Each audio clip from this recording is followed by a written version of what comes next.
Let's think physics educational প্ল্যাটফর্মে তোমাদের স্বাগত। তোমরা অলরেডি জানো যে ক্লাস 10 এর ফিজিক্যাল সায়েন্সের পুরো সিলেবাসটাকে কমপ্লিট করার আমরা একটা সিরিজ শুরু করেছি। আর এই সিরিজে এখন আমরা আছি তোমাদের ভৌত বিজ্ঞান বইয়ের 5 নম্বর চ্যাপ্টার আলোতে। তো আলোর অলরেডি আমরা অনেকগুলো ক্লাস কিন্তু কমপ্লিট করে ফেলেছি, অর্থাৎ আলোর প্রতিফলন সম্পর্কে জেনে গেছি। তারপর তোমার আলোর প্রতিসরণ সম্পর্কে আমরা জানতে শুরু করেছি, যেখানে আমরা প্রতিসরাঙ্ক কি সেই বিষয়ে আমরা অঙ্ক সলভ করেছি, প্রতিসরাঙ্কের বিভিন্ন টাইপের প্রতিসরাঙ্কগুলো সম্পর্কে জেনেছি। আজকে আমরা কি জানবো? আজকে আমরা জানবো যে আয়তকার কাঁচ ফলকে কিভাবে আলোর প্রতিসরণ ঘটে। কি জানবো? আয়তকার কাঁচ ফলক, অথবা অনেক সময় এটাকে তোমাকে বলা হয় যে আয়তকার কাঁচের স্ল্যাবে কিভাবে আলোর প্রতিসরণ ঘটে, এবং সেই রিলেটেড প্রত্যেকটা জায়গাকে আমরা বোঝার চেষ্টা করব। অর্থাৎ একটা আয়তকার কাঁচ ফলকে আলো এসে পড়বে এবং আলোটার প্রতিসরণ ঘটবে, কিরকম ভাবে প্রতিসরণ ঘটবে তার পুরো কনসেপ্টটাকে আমরা কি করব, বোঝার চেষ্টা করব।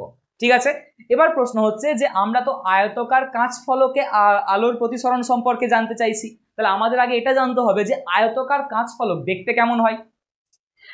আয়তকার কাঁচ ফলক মানে হচ্ছে ঠিক এরকম টাইপের দেখতে, মানে তুমি ভাবতে পারো যে একটা আয়ত ঘন, দেখবে আমরা ম্যাথসে পড়েছি আয়ত ঘন, ঘনক, তা সেই হচ্ছে একটা আয়ত ঘন, যেই আয়ত ঘনটা কাঁচ দ্বারা তৈরি হবে। তাহলে যদি কোনো একটা আয়ত ঘন কাঁচ দ্বারা তৈরি হয় তাহলে তাকেই আমরা বলবো আয়তকার কাঁচ ফলক। তাহলে দেখো এই একটা আয়ত ঘন, নিশ্চয়ই বুঝতে পারছো। তো এই আয়ত ঘনটা যদি পুরোটা কি দ্বারা তৈরি হয়, কাঁচ দ্বারা, গ্লাস দ্বারা নির্মিত হয়, তাহলে এটাকেই আমরা বলবো কি না আয়তকার কাঁচ ফলক। এইবার দেখো এই যে আয়তকার কাঁচ ফলক, এর সম্পর্কে আমরা দু একটা যদি ইনফরমেশন দেখতে চাই, তাহলে তুমি দেখতে পাচ্ছ যে এই আয়তকার কাঁচ ফলকের কতগুলো তল রয়েছে। দেখো ওপরে একটা তল আছে, নিচে একটা তল আছে, এই পাশে একটা তল আছে, এই পাশে একটা তল আছে, ওদিকে একটা তল আছে, সামনে একটা তল আছে। দেখেই বুঝতে পারছো। বা তুমি যে ঘরে বসে আছো সেই ঘরটা দেখো একটা দেখতে কিন্তু আয়ত ঘনের মতো। তাহলে এই আয়ত ঘনের কতগুলো তল আছে, দেখো তুমি যেখানে বসে আছো তার সামনের দেওয়াল, পিছনের দেওয়াল, উপরের দেওয়াল, নিচের দেওয়াল, ডান দিকের দেওয়াল, বাঁ দিকের দেওয়াল, তাহলে মোট কতগুলো তল আছে?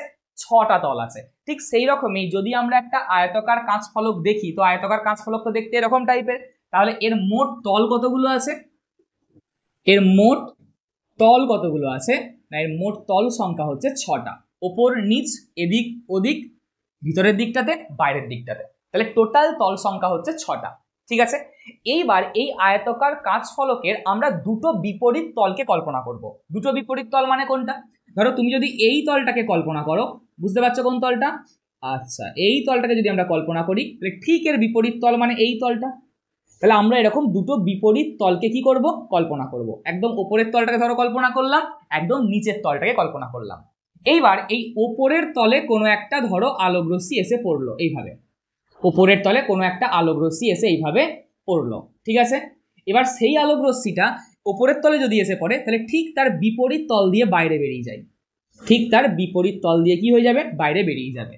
এইবার এই যে আলোক রশ্মিটা এসে পড়লো, পড়ার পর সেটা কি হবে, কাঁচের মধ্যে প্রবেশ করবে, তারপর আবার কাঁচ থেকে বায়ুতে বাইরে বেরিয়ে যাবে। তার মানে এইখানে কি ঘটবে, প্রতিসরণ ঘটবে। কি ঘটবে? প্রতিসরণ ঘটবে। তো আমরা এই প্রতিসরণটার পিছনের ফিজিক্সটাকেই বোঝার চেষ্টা করব, কিরকম প্রতিসরণ ঘটে, এখান থেকে আমরা কি কি বুঝতে পারছি, এই প্রত্যেকটা জিনিসকে আমরা অ্যানালাইজ করার চেষ্টা করব। ঠিক আছে, তাহলে ব্যাপারটা বুঝতে পারলে, একটা আয়ত ঘন বা আয়তকার কাঁচ ফলক যার একটা তলে আলো এসে পড়বে, অন্য তল থেকে আলো বেরিয়ে যাবে, আর এর পিছনের পুরো যে এখানে যে প্রতিসরণটা ঘটছে সেই প্রতিসরণের পুরো কনসেপ্টটাকে আমরা কি করব, বোঝার চেষ্টা করব। বাস এটাই হচ্ছে আজকের আমাদের ক্লাস। কোনো অসুবিধা? চলো তাহলে খাতা পেন নিয়ে বসে যাও আর হেডিং করে ফেলো আয়তকার কাঁচ ফলকে আলোর প্রতিসরণ। এবার আয়তকার কাঁচ ফলককে অনেক সময় তোমার আয়তকার কাঁচের স্ল্যাবও বলে, তো এটাও তুমি লিখতে পারো যে আয়তকার কাঁচের স্ল্যাব অবলিক আয়তকার কাঁচ ফলকে আলোর প্রতিসরণ। বোঝা গেছে? কোনো অসুবিধা? চলো তাহলে আমরা একটা আয়তকার কাঁচ ফলক এঁকে ফেলি এবং তার পিছনের প্রতিসরণকে আমাদের বুঝতে হবে। তো ভালো করে দেখো, এই যে আয়তকার কাঁচ ফলকটা আছে, এই আয়তকার কাঁচ ফলকটাকে যদি তুমি একদম সামনে থেকে দেখো, একদম সামনে থেকে দেখো, তাহলে দেখো তুমি এই আয়তকার কাঁচ ফলকটার শুধুমাত্র এই পোর্শনটাই দেখতে পাবে, এবং এই পোর্শনটা দেখতে কার মতো, একটা চতুর্ভুজের মতো। তাহলে আমরা এই আয়তকার কাঁচ ফলকের 3D ছবি না এঁকে একটা 2D ছবি এঁকে বোঝার চেষ্টা করব। তাহলে আমরা ধরে নিচ্ছি যে এই হচ্ছে আমাদের একটা আয়তকার কাঁচ ফলক।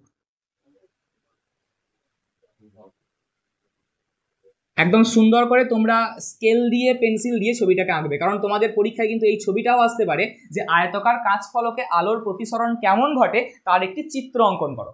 চিত্রটাও কিন্তু ইম্পর্টেন্ট, প্রমাণ তো ইম্পর্টেন্ট বটেই, তো তার সাথে কিন্তু ছবিটাও ইম্পর্টেন্ট, তার জন্য ছবিটা কিন্তু খুব ভালো করে আঁকবে, বুঝে বুঝে আঁকবে।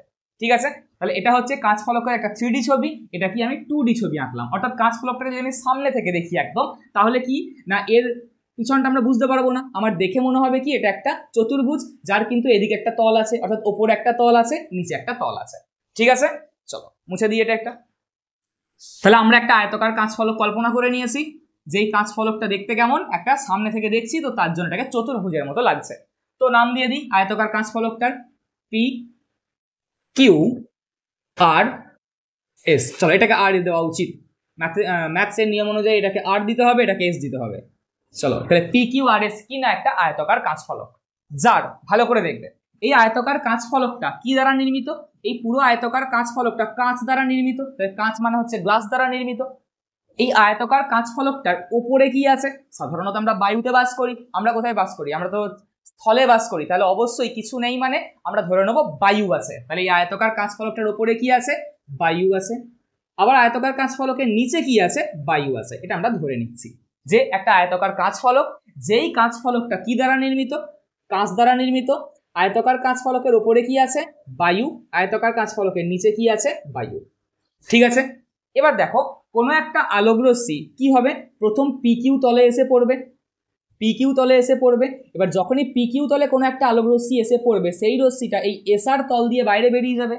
তো এখানে প্রতিসরণ কেমন ঘটছে প্রত্যেকটা জায়গা কিন্তু আমাদের বুঝতে হবে। ঠিক আছে, ছবিটাও বুঝতে হবে সাথে। তো আমরা ধরে নিচ্ছি কোনো একটা আলোক রশ্মি এরকম ভাবে ধরো পি কিউ তলে এসে পড়লো, কোনো একটা আলোক রশ্মি এইভাবে পি কিউ তলে এসে পড়লো। ঠিক আছে, এইবার যদি কাঁচ ফলক না থাকতো, খুব ভালো করে শুনবে, যদি কাঁচ ফলক না থাকতো এই রশ্মিটা কি হতো, এইভাবে সোজা বাইরে বেরিয়ে যেত। সোজা লাইন টানতে হবে, তোমরা স্কেল বসিয়ে টানবে, এরকম ভাবে সোজা বাইরে বেরিয়ে চলে যেত।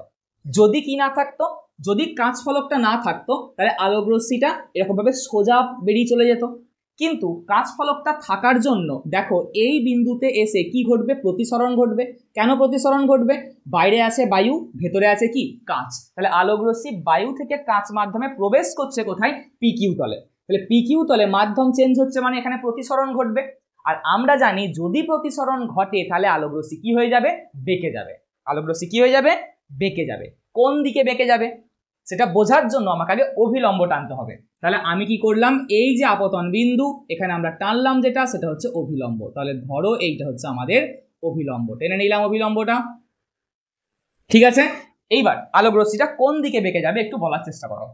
আলোক রশ্মি এসে পড়লো এখানে, পড়ার পর যাওয়ার কথা ছিল সোজা, কিন্তু সোজা তো যাবে না।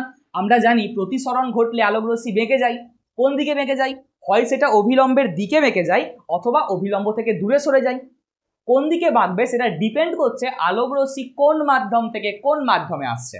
তাহলে ভালো করে খেয়াল করো, আলোক রশ্মি বায়ু থেকে কাঁচে আসছে। দেখো পি কিউ তলে বায়ু থেকে কোথায় আসছে, বায়ু থেকে কোথায় আসছে, কাঁচে।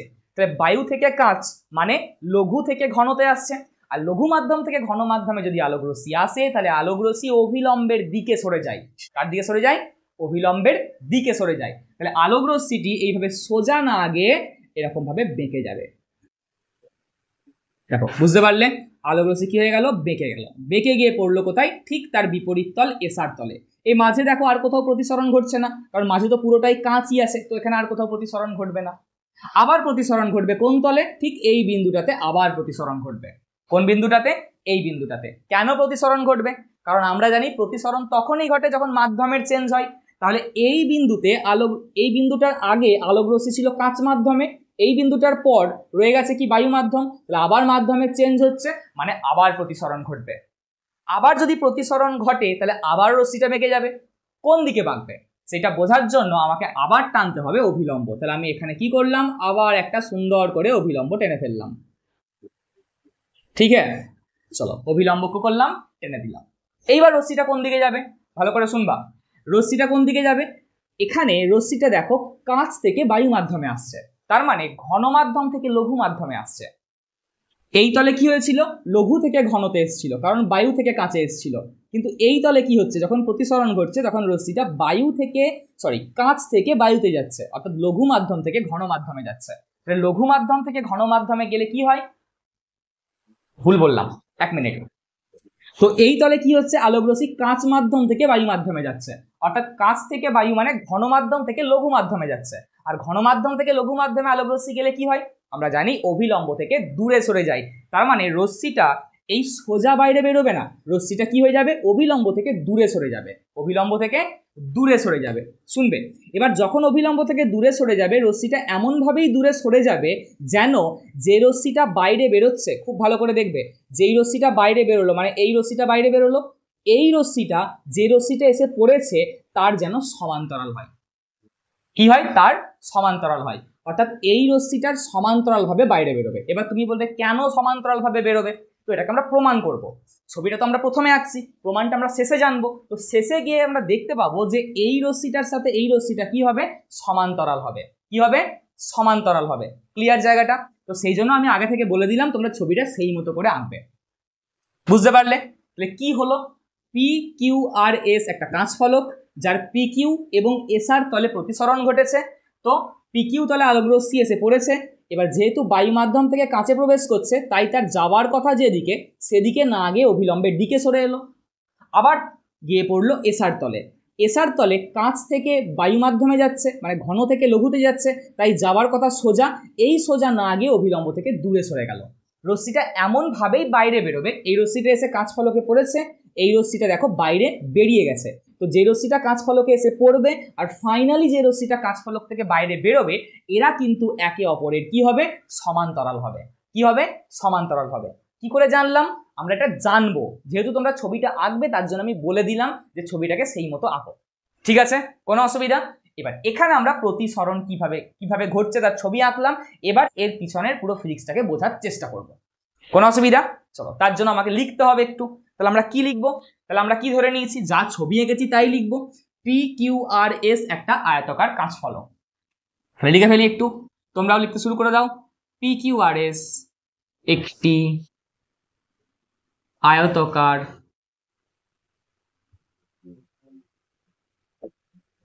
কাঁচ ফলক।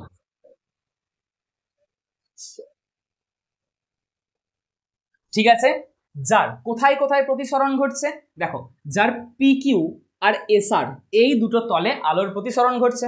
ঠিক তো, লিখে ফেলো, যার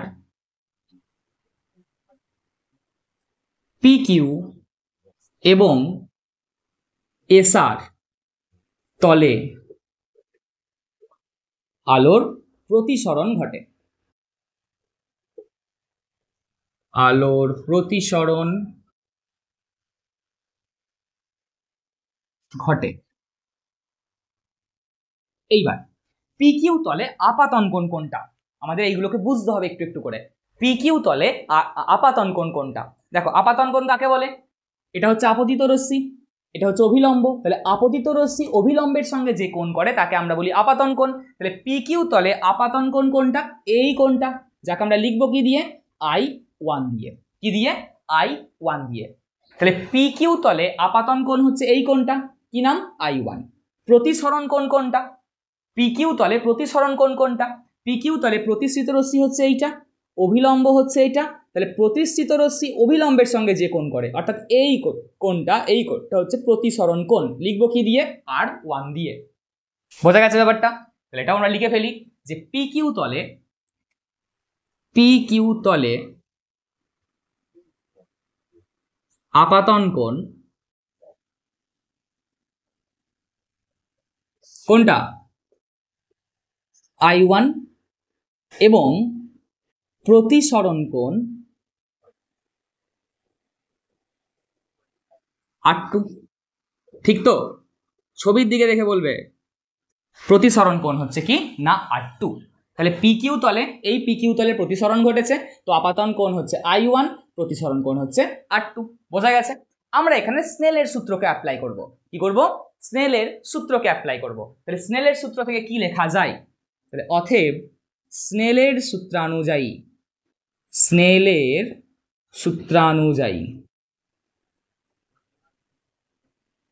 কি লিখতে পারি?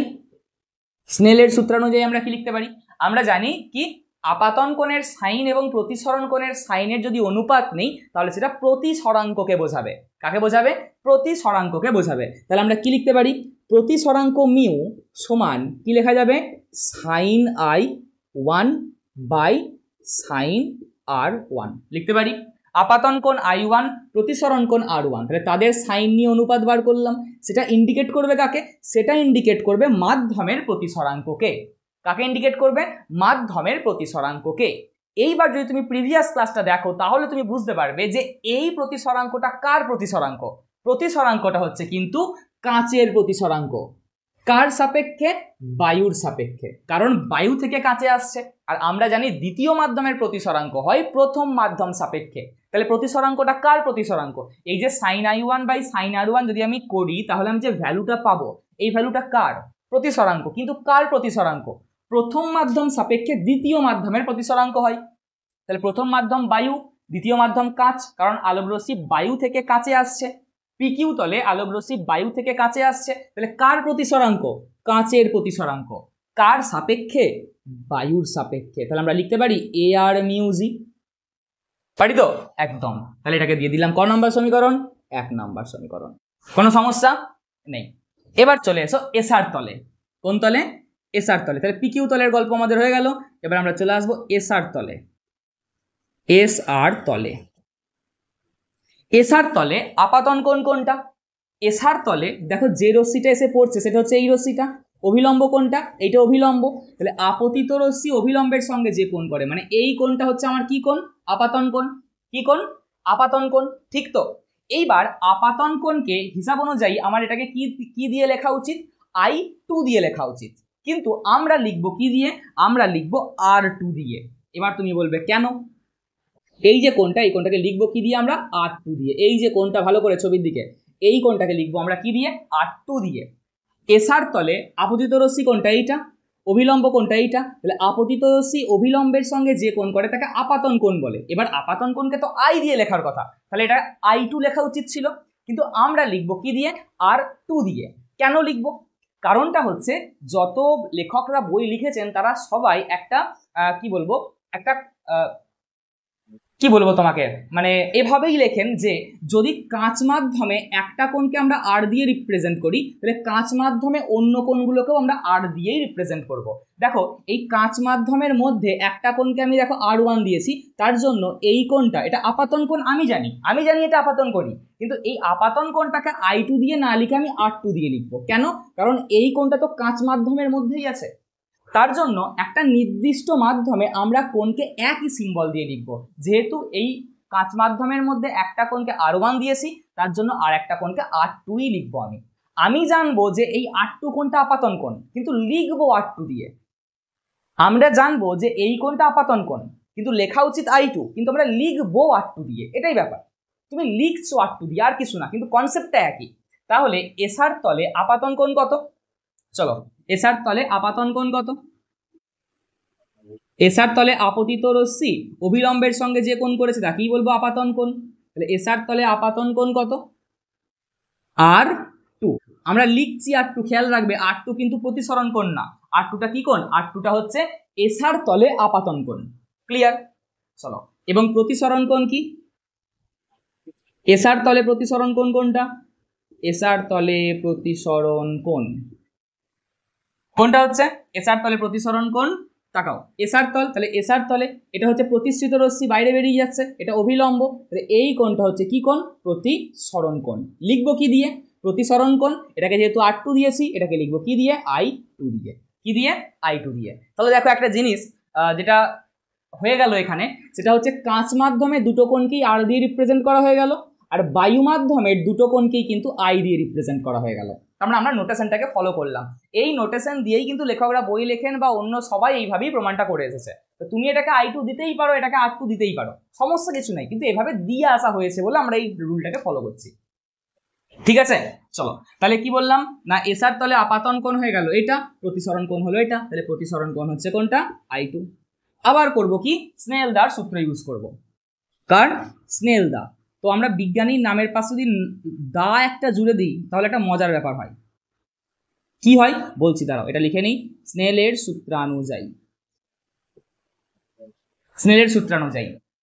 চলো পরে লিখবো, আগে মজার ব্যাপারটা জেনে নিই। সেটা হচ্ছে ধরো এরকম ব্যাপারটা যে নিউটনের সূত্র, আইনস্টাইনের সূত্র, স্নেলের সূত্র, তো এগুলো ভাবলেই মনে হয় যেন বাবরে বিশাল কিছু ব্যাপার স্যাপার আছে, বড় বড় সব বিজ্ঞানী, আইনস্টাইন বিশাল বড় বিজ্ঞানী, তো নিউটন বিশাল বড় উনি একজন বিজ্ঞানী, তো স্নেল একজন বিশাল বড় বিজ্ঞানী। তো যখন এইগুলো মনে হয় তখন মনে হয় যেন বিশাল বড় বড় বিজ্ঞানী, তার জন্য ফর্মুলাগুলো মনে হবে যেন কেমন জটিল জটিল লাগছে। কিন্তু প্রত্যেকটা নামের পাশে যদি আমরা একটা দা জুড়ে দিই, আইনস্টাইন দার সূত্র, নিউটন দার সূত্র, তারপর ধরো স্নেল দার সূত্র, তাহলে মনে হবে কি বাড়ির পাশেরই একটা লোক, চলো কোনো অসুবিধা নেই, এর সূত্র বুঝতেও আমার সমস্যা হবে না, কারণ বাড়ির পাশেই তো, বাড়ির পাশের লোক মানে তার সূত্র বুঝতে সমস্যা হবে না। শুধু নাম বললে মনে হবে বিশাল বিশাল ব্যাপার, বড় বড় সূত্র, কিচ্ছু বুঝতে পারবো না, খুব কঠিন ব্যাপার। কিন্তু পাশে দা জুড়ে দিলেই মনে হয় বাড়ির পাশের লোক। সেই জন্য যখন এরকম লেখা হয়, বা ধরো আমিও যখন বলি, তো তখন কোনো কঠিন সূত্রের পাশে একটা দা জুড়ে দিই, স্নেল দার সূত্র, বাস সূত্রটা কিন্তু সহজ হয়ে গেল। ঠিক আছে, চলো তাহলে স্নেল দার সূত্র অনুযায়ী আমরা কি লিখতে পারি, কি লিখতে পারি এখানে ভালো করে। আপাতন কোণ কোনটা, আপাতন কোণ হচ্ছে আপাতন কোণ হচ্ছে R2, প্রতিসরণ কোণ কত, প্রতিসরণ কোণ হচ্ছে I2। তাহলে কি লিখতে পারি, আপাতন কোণের সাইন এবং প্রতিসরণ কোণের যদি আমরা সাইনের অনুপাত নিই, তাহলে আপাতন কোণের সাইন মানে হচ্ছে সাইন R2 বাই প্রতিসরণ কোণের সাইন মানে হচ্ছে সাইন I2। যদি করি তাহলে কি পাবো, প্রতিসরাঙ্ক পাবো। কি পাবো, খুব ভালো করে প্রতিসরাঙ্ক পাবো। কিন্তু কার প্রতিসরাঙ্ক পাবো, এইটা ভালো করে বোঝার চেষ্টা করো, কার প্রতিসরাঙ্ক পাবো, কার প্রতিসরাঙ্ক পাবো। দেখো আলোকরশ্মি কাঁচ থেকে বায়ু মাধ্যমে আসছে, তাহলে এসার তলে আলোকরশ্মি কাঁচ থেকে বায়ুতে বেরোচ্ছে, তাহলে প্রতিসরাঙ্ক পাই দ্বিতীয় মাধ্যমের। এসার তলে আলোকরশ্মি কাঁচ থেকে বায়ুতে বেরিয়ে আসছে, তার মানে প্রতিসরাঙ্কটা হবে কার, বায়ুর। কিন্তু কার সাপেক্ষে, প্রথম মাধ্যমের সাপেক্ষে, আর প্রথম মাধ্যমটা কে, কাঁচ, তার মানে জি মিউ এয়ার। বুঝতে পারলে ব্যাপারটা। আর একবার ভালো করে, আমি দ্বিতীয় তলে স্নেলের সূত্রকে অ্যাপ্লাই করছি, তাহলে এই তলে আমি আপাতন কোণের সাইন, আপাতন কোণটা আমার R2, তার জন্য সাইন R2 বাই প্রতিসরণ কোণের সাইন অর্থাৎ সাইন I2 করলে প্রতিসরাঙ্ক পাবো। কিন্তু কার প্রতিসরাঙ্ক পাবো, প্রশ্নটা এইটা। প্রতিসরাঙ্ক পাবো দ্বিতীয় মাধ্যমের, আলোকরশ্মি কাঁচ থেকে বায়ুতে আসছে, তাহলে বায়ু মাধ্যমের প্রতিসরাঙ্ক পাবো। কার সাপেক্ষে, প্রথম মাধ্যমের সাপেক্ষে, তাহলে প্রথম মাধ্যমকে কাঁচ, তাহলে কাঁচের সাপেক্ষে বায়ুর প্রতিসরাঙ্ক পাবো। তো কাঁচের সাপেক্ষে বায়ুর প্রতিসরাঙ্ক মানে জি মিউ এয়ার, লিখতে পারি, একদমই তাই। তাহলে লিখে দিলাম 2 নাম্বার, এটা কোনো অসুবিধা এত দূর পর্যন্ত। চলো এইবার আমরা একটা কথা জানি, যেটা আমি এখানে লিখবো। আমরা জানি কি জানি, দেখবে আগের দিন আমরা একটা ফর্মুলাকে প্রুফ করেছিলাম। কি প্রুফ করেছিলাম, a mu b into b mu a is equal to 1। মনে পড়ছে, এরকম একটা প্রুফ করেছিলাম, a mu b into b mu a সমান হচ্ছে 1। মানে কি, এর সাপেক্ষে বি এর প্রতিসরাঙ্ককে যদি ঠিক তার উল্টোটা বি এর সাপেক্ষে এ এর প্রতিসরাঙ্ক দিয়ে গুণ করা হয়, তাহলে মানটা কিন্তু 1 আসবে। এর সাপেক্ষে বি এর প্রতিসরাঙ্ককে ঠিক তার উল্টোটা বি এর সাপেক্ষে এ এর প্রতিসরাঙ্ক দিয়ে যদি গুণ করা হয়, তাহলে মানটা কত আসবে, 1 আসবে। প্রমাণ করেছিলাম আগের দিন এটা, একদম। তাহলে এটা কি আমরা এখানে অ্যাপ্লাই করব। দেখো আমি এর জায়গায় লিখছি এআর, এর জায়গায় লিখছি এআর, আর বি এর জায়গায় লিখছি জি, তাহলে এআর মিউ জি ইন্টু বি এর জায়গায় জি লিখছি, কিন্তু জি মিউ এর জায়গায় এআর লিখছি, AR is equal to 1। Can we write? Yes, আমরা লিখতে পারি। তাহলে এআর মিউ জি ইন্টু জি মিউ এআর সমান 1 লিখতে পারি, একদম। কোনো সমস্যা নেই। এবার প্রত্যেকটার আমরা মানকে পুট করব, প্রত্যেকটার মানকে আমরা বসিয়ে দেব। তার জন্য ওপরটা একটু ফাঁকা করে নিই, ওপরটা আশা করি তোমরা লিখে ফেলেছো, এই জায়গাটা মুছে দিই একটু। চলো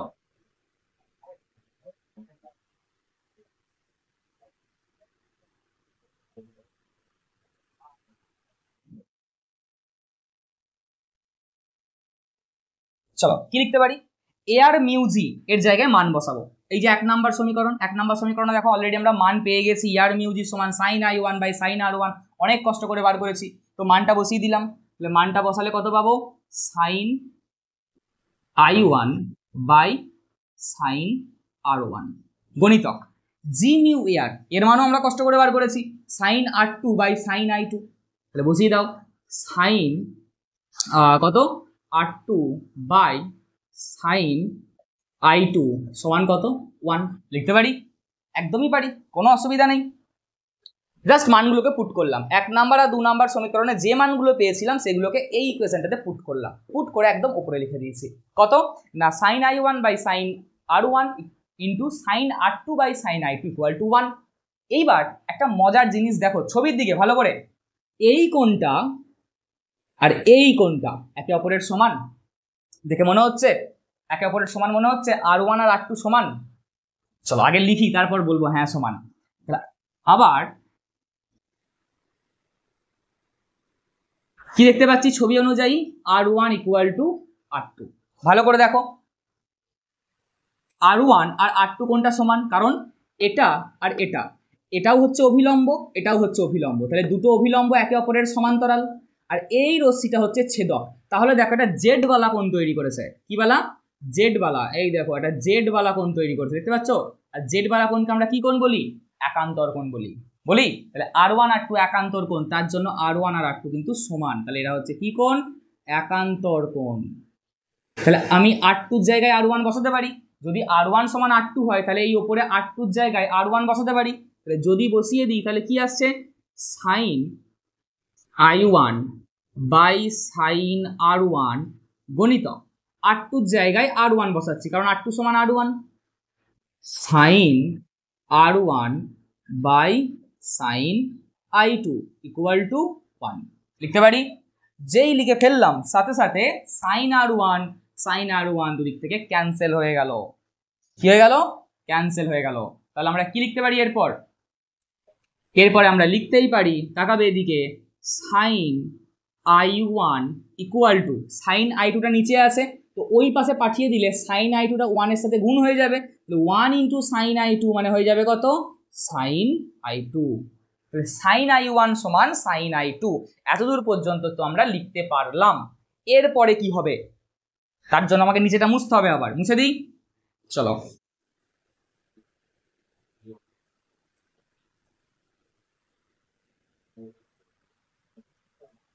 তাহলে sin i1 by sin i1 equal to sin i2 পর্যন্ত আমি প্রমাণ করে দিয়েছি। এবার দুদিকেই যদি সাইন থাকে আমি সাইনটাকে তুলে দিতে পারি। কি করতে পারি? সাইনটাকে তুলে দিতে পারি। তাহলে এদিকেও সাইন আছে এদিকেও সাইন আছে, তুলে দাও দুটো সাইনকে, তাহলে পেলাম কি? i1 সমান i2, i1 সমান i2।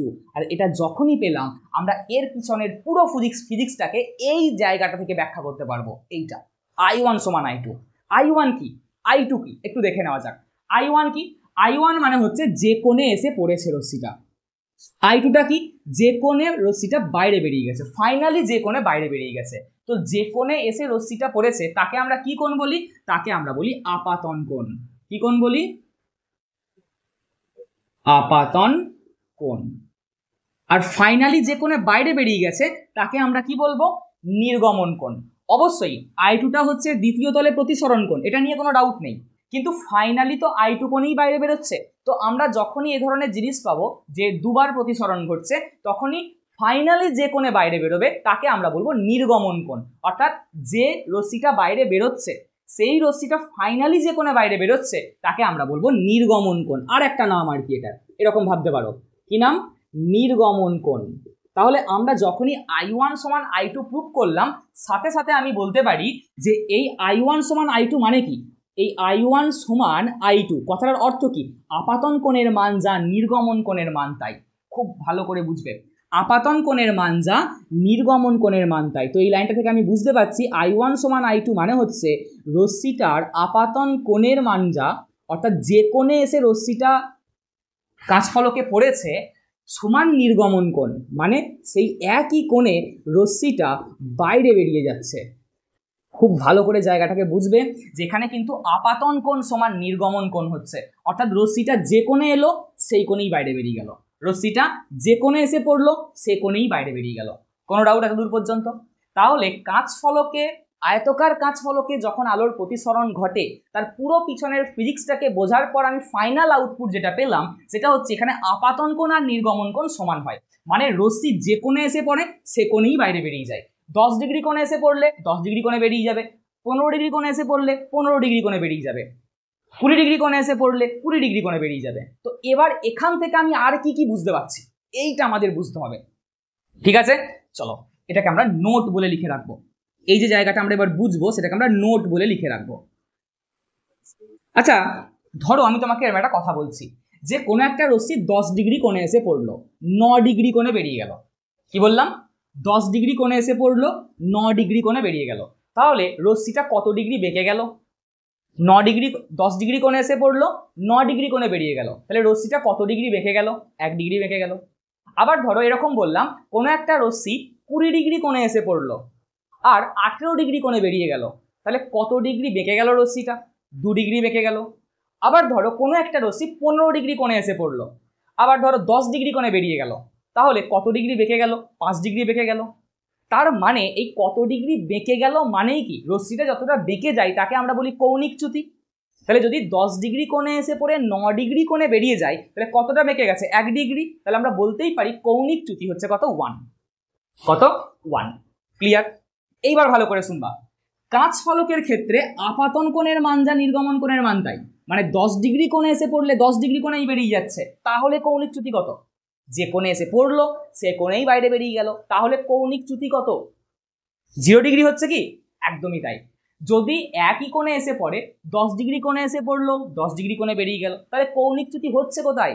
যে কোণে এসে পড়লো সে কোণেই তো বেরিয়ে গেছে। তাহলে রশ্মি কোনো দিকে বেঁকে যায়নি, রশ্মিটা কোনো দিকেই বেঁকে যায়নি। 10 ডিগ্রি কোণে এসে পড়ছে, 10 ডিগ্রি কোণেই বেরিয়ে যাচ্ছে, তার মানে রশ্মিটা কোনো দিকেই বেঁকে যায়নি। আর রশ্মিটা বেঁকে যায়নি মানে চ্যুতি কোণের মান কত? 0। কত? চ্যুতি কোণের মান কত? 0। তার মানে আয়তকার কাঁচ ফলকে যেহেতু আপাতন কোণ আর নির্গমন কোণ সমান, মানে যে কোণে এসে পড়ে সে কোণে বাইরে বেরিয়ে যায়, তার জন্য নোট 1 নাম্বার দিয়ে লিখবো এক্ষেত্রে চ্যুতি ঘটে না। এক্ষেত্রে রশ্মির চ্যুতি ঘটে না। রশ্মির চ্যুতি ঘটে না, বা তুমি বলতে পারো কৌণিক চ্যুতি 0, চ্যুতি ঘটে না। চ্যুতি ঘটে না মানে কি? চ্যুতিকে আমরা ডেল্টা দিয়ে লিখি, ডেল্টা ইকুয়াল টু কত? 0। তাহলে এটাই হচ্ছে আমাদের ফার্স্ট আউটপুট। যখনই আমরা প্রমাণ করে দিলাম আপাতন কোণ সমান নির্গমন কোণ, তখনই আমি বলতে পারি যে আয়তকার কাঁচ ফলকে কিন্তু রশ্মির কোনো চ্যুতি ঘটে না, অর্থাৎ যে কোণে এসে পড়বে সে কোণেই বেরিয়ে যাবে, রশ্মির কোনো প্রকার চ্যুতি ঘটবে না। ক্লিয়ার জায়গাটা? ভালো করে বুঝতে পারলে? কেন এটা বললাম আমি? কেন বললাম যে রশ্মির চ্যুতি ঘটে না? তার কারণ রশ্মিটা যে কোণে এসে পড়েছে সে কোণেই বেরিয়ে গেছে, তার জন্য রশ্মির কোনো চ্যুতি ঘটেনি। ক্লিয়ার? চলো আর কি বুঝতে পারছি? 2 নাম্বার আর কি বুঝতে পারছি? ভালো করে শুনবে। আর কি বুঝতে পারছি? দেখো, যত কোণে এসে পড়েছে তত কোণেই তো বাইরে বেরিয়ে গেছে, যত কোণে এসে পড়েছে তত কোণেই তো বাইরে বেরিয়ে গেছে। তার জন্য যে রশ্মিটা এসে পড়েছে এই রশ্মিটাকে আমরা বলবো আপতিত রশ্মি। কি বলবো? আপতিত রশ্মি। আর যে রশ্মিটা বাইরে বেরিয়ে গেছে, ফাইনালি যে রশ্মিটা বাইরে বেরিয়ে গেছে, এটা হচ্ছে আপতিত রশ্মি। আর ফাইনালি যে রশ্মিটা বাইরে বেরিয়ে গেছে এই রশ্মিটাকে আমরা বলবো নির্গত রশ্মি। বাইরে বেরিয়ে যাচ্ছে তার জন্য এটাকে বলবো নির্গত রশ্মি। যেহেতু I1 সমান I2 হয়েছে, তার জন্য আমি বলতেই পারি এই রশ্মিটা আর এই রশ্মিটা একে অপরের কি হবে? সমান্তরাল হবে। কি হবে? সমান্তরাল হবে। একদম প্রথমে ছবি আঁকার সময় দেখো আমি তোমাকে বলেছিলাম যে এই রশ্মিটাকে এমনভাবেই বার করবে যেন এই রশ্মিটা এই রশ্মিটার কি হয়? সমান্তরাল হয়। তো কেন সমান্তরাল হবে? তার কারণটা হচ্ছে যেহেতু আপাতন কোণ নির্গমন কোণ সমান, তার জন্য যে রশ্মি এসে পড়বে আর যে রশ্মি বাইরে বেরিয়ে যাবে এরা একে অপরের কি হবে? সমান্তরাল হবে। কি হবে? সমান্তরাল হবে। ক্লিয়ার জায়গাটা? তার মানে যেহেতু I1 সমান I2, তার জন্য আমি সেকেন্ড আরো একটা লাইন লিখতে পারি যে এখানে আপতিত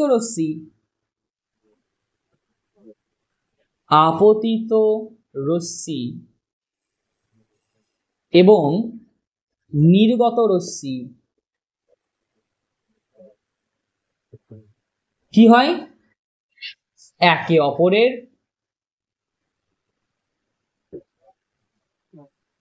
সমান্তরাল হয়।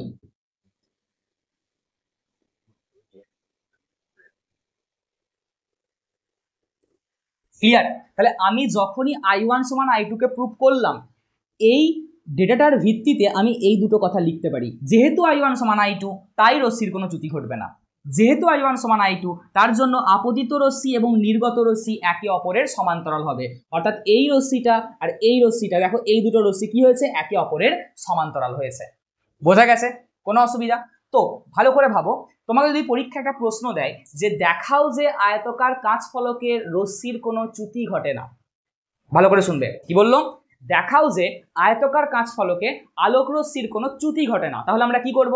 আমরা ছবি আঁকবো, এতদূর পর্যন্ত প্রমাণ করব, প্রমাণ করার পর এই লাইনটা লিখে দেবো। যেহেতু এইটা, তার জন্য এইটা হয়েছে, রশ্মিটার কোনো চ্যুতি ঘটছে না। বা তোমাকে এরকম একটা প্রশ্ন বললো, দেখাও যে আয়তকার কাঁচ ফলকে আপতিত রশ্মি আর নির্গত রশ্মি একে অপরের সমান্তরাল হয়। তাহলে আমি কি করব? সেম জিনিস, ছবি আঁকবো, এতদূর পর্যন্ত প্রমাণ করব, করার পর এই লাইনটা লিখে দেবো। এই লাইনটার ভিত্তিতে আমি এই দুটো কথাকে বলতে পারছি, এই লাইনটার ভিত্তিতে আমি এই দুটো কথাকে কি করছি?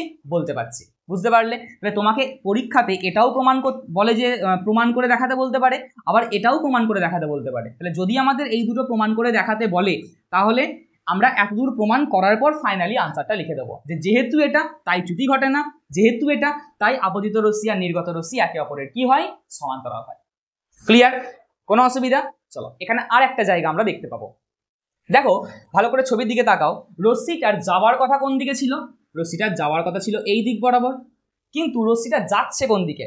মানে যদি কাঁচ ফলকটা না থাকতো তাহলে রশ্মি সোজা চলে যেত, কারণ আমরা জানি আলোক রশ্মি সরলরেখায় চলে। যদি কাঁচ ফলক না থাকতো রশ্মিটা সোজা এইদিকে চলে যেত, এইদিকে চলে যেত, যেত তো। কিন্তু প্রতিসরণ ঘটার জন্য, কাঁচ ফলকটা থাকার জন্য, কাঁচ ফলকে প্রতিসরণ ঘটেছে, তো প্রতিসরণ ঘটার জন্য রশ্মিটা যাচ্ছে কোন দিকে? এই দিকে। যাওয়ার কথা ছিল কোন দিকে? এই দিকে।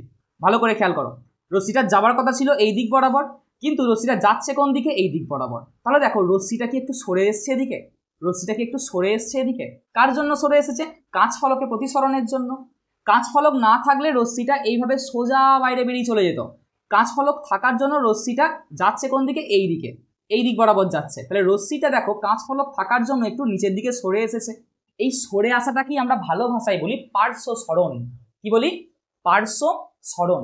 তাহলে আয়তকার কাঁচ ফলকে চ্যুতি ঘটে না ঠিকই, কিন্তু দেখো এই জায়গা থেকে যদি আমি এই জায়গাটা লম্ব টানি, তাহলে এই যে দূরত্বটা, রশ্মিটা এখান থেকে এখানে সরে এসেছে, রশ্মিটা এখান থেকে এখানে কি হচ্ছে? যাওয়ার কথা ছিল এই দিক বরাবর, যাচ্ছে এই দিক বরাবর। তাহলে রশ্মিটা একটুখানি সরে এসেছে। এই সরে আসাটাকেই বলি আমরা পার্শ্ব সরণ। তাহলে আয়তকার কাঁচ ফলকে কিন্তু আলোক রশ্মির পার্শ্ব সরণ ঘটে। কি ঘটে? পার্শ্ব সরণ ঘটে। কি করে পাবো পার্শ্ব সরণটা? এই জায়গাটা থেকে এই যে লাইনটাকে আমরা বাড়িয়ে দিয়েছিলাম, তারপরে লম্ব টেনে দাও, তাহলে এই দূরত্বটাই হচ্ছে পার্শ্ব সরণের রাশিমালা। যাওয়ার কথা ছিল এই দিকে, যাচ্ছে এদিকে, তাহলে এতটা সরে এসেছে, এতটা সরে এসেছে, তো এটাকে আমরা বলি কি? পার্শ্ব সরণ। এই যে জিনিসটা কোথায় লিখবো? এটাকে এই উপরেই লিখে দিই। এটা কি আমরা বলছি? পার্শ্ব সরণ। পার্শ্ব সরণ। এই যে এইখান থেকে এই দূরত্বটাকে আমরা বলছি কিনা পার্শ্ব সরণ। তাহলে কাঁচ ফলকে আর একটা লাইনও আমরা লিখতে পারি যে আলোক রশ্মির কি ঘটে? আলোক রশ্মির পার্শ্ব সরণ ঘটে। আলোক রশ্মির পার্শ্ব সরণ ঘটে। তাহলে এই গেল আয়তকার কাঁচ ফলকের প্রতিসরণের ফুল কনসেপ্ট, যে এখানে যেহেতু I1 সমান I2 তাই চ্যুতি ঘটে না, যেহেতু I1 সমান I2 তাই আপতিত রশ্মি আর কোথায় গেল এই যে নির্গত রশ্মি একে অপরের কি হয়? সমান্তরাল ঘটে, সমান্তরাল হয়। আর কি? আলোক রশ্মির পার্শ্ব সরণ ঘটে। আলোক রশ্মির কি ঘটে? পার্শ্ব সরণ ঘটে, অর্থাৎ রশ্মিটা যেদিকে যাওয়ার কথা সেদিকে যায় না, একটু সরে আসে, একটু নিচের দিকে সরে চলে আসে। তো এটা কি আমরা বলি? পার্শ্ব সরণ। এখানে পার্শ্ব সরণ কি হয়? ঘটে। তাহলে আয়তকার কাঁচ ফলকের ফুল যেটা আমরা প্রতিসরণ আছে, সেই প্রতিসরণের ফুল কনসেপ্ট হচ্ছে এইটা। আমরা বুঝতে পারলাম কি কি? আয়তকার কাঁচ ফলকের এই তিনটে হচ্ছে টোটাল আউটপুট। এখানে চ্যুতি ঘটে না, সমান্তরাল নির্গত হয়, আর পার্শ্ব সরণ ঘটে। বোঝা গেছে ব্যাপারটা? কোনো অসুবিধা? চলো একটা ছোট্ট প্রশ্ন তোমাদের জন্য, যে আয়তকার কাঁচ ফলকে কেমন ভাবে রশ্মিটা আপতিত হলে পার্শ্ব সরণ শূন্য হবে? এটা তোমরা লিখে রাখতে পারো নোটের মধ্যে, না এটা একটা প্রশ্ন আর কি, যে আয়তকার কাঁচ ফলকে কখন পার্শ্ব সরণ শূন্য হয়? কখন পার্শ্ব সরণ ইকুয়াল টু 0 হবে? কাঁচ ফলকে আলোক রশ্মি এসে পড়বে, আমরা জানি কাঁচ ফলকে যদি আলোক রশ্মি এসে পড়ে তাহলে পার্শ্ব সরণ হবেই, আমরা ছবিতে দেখে নিয়েছি। কিন্তু কখন, কিভাবে আলোক রশ্মিটা যদি এসে পড়ে তাহলে পার্শ্ব সরণ শূন্য হবে? আয়তকার কাঁচ ফলকের প্রশ্নটা এইভাবে দিতে পারে যে আয়তকার কাঁচ ফলকে কখন পার্শ্ব সরণ ঘটে না, বা কখন পার্শ্ব সরণের মান শূন্য হবে। আয়তকার কাঁচ ফলকের প্রতিসরণ থেকে আমরা আউটপুট পেলাম পার্শ্ব সরণ ঘটে, কিন্তু তোমাকে প্রশ্ন দিচ্ছে আয়তকার কাঁচ ফলকে কখন পার্শ্ব সরণ ঘটবে না। কখন ঘটবে না? দেখো আমি তোমাকে বলছি, একটু ভাববে। এই হচ্ছে একটা ধরো আয়তকার কাঁচ ফলক, ধরো এই হচ্ছে একটা আমাদের আয়তকার কাঁচ ফলক। ধরো কোনো একটা আলোক রশ্মি সোজা এসে পড়লো, একদম ডিরেক্টলি সোজা এসে এই কাঁচ ফলকে পড়লো, তার মানে লম্ব আপাতন ঘটালো। তাহলে আমরা জানি যদি লম্ব আপাতন ঘটায় তাহলে আলোক রশ্মি কোনো দিকে বাঁকবে না, সোজা দ্বিতীয় মাধ্যমে প্রবেশ করে যাবে। তাহলে সোজা দ্বিতীয় মাধ্যমে প্রবেশ করে গেল। আবার এই জায়গাতেও লম্ব আপাতন ঘটাচ্ছে, সোজা বাইরে বেরিয়ে চলে গেল। তাহলে দেখো রশ্মিটার কি কোনো পার্শ্ব সরণ ঘটলো? এই ছবিটার জন্য রশ্মিটার কি কোনো পার্শ্ব সরণ ঘটলো? ঘটলো না। তাহলে কখন পার্শ্ব সরণ শূন্য হয়? কাঁচ ফলকে আলোক রশ্মি এসে পড়ে, ঠিক আছে, তার জন্য পার্শ্ব সরণ ঘটে, তাও ঠিক আছে, কিন্তু একটা কন্ডিশনে, একটা নির্দিষ্ট ভাবে আলোক রশ্মি যদি এসে পড়ে তাহলে পার্শ্ব সরণ শূন্য হয়। কখন হয়? দেখো এই আপাতনটাকে আমরা কি আপাতন বলি? লম্ব আপাতন বলি, বলি তো? এই আপাতনটাকে কি আপাতন বলি? লম্ব আপাতন। কিরম হয়ে গেল লটা? লম্ব আপাতন। তাহলে লম্ব আপাতনের ক্ষেত্রে পার্শ্ব সরণ কি হবে? শূন্য হবে। তাহলে তোমাকে পরীক্ষায় কিন্তু এরকম ধরনের প্রশ্ন দিতেই পারে যে আয়তকার কাঁচ ফলকে পার্শ্ব সরণ কখন শূন্য হয়। তাহলে আয়তকার কাঁচ ফলকে পার্শ্ব সরণ শূন্য তখনই হবে যদি আলোক রশ্মিটা লম্ব আপাতন ঘটায়, অর্থাৎ লম্বভাবে কাঁচ ফলকে এসে পড়ে। বুঝতে পারলে? কোনো সমস্যা এতদূর পর্যন্ত? প্রতিসরণের কনসেপ্ট বোঝা গেছে কাঁচ ফলকে। এই তিনটে ফাইনাল আউটপুট, এই তিনটে কিন্তু মাথায় রাখতে হবে। চ্যুতি ঘটে না, সমান্তরালে নির্গত হয়, পার্শ্ব সরণ ঘটে। ঠিক আছে, চলো একটা ছোট্ট মতো আমরা অঙ্ক করে নিই।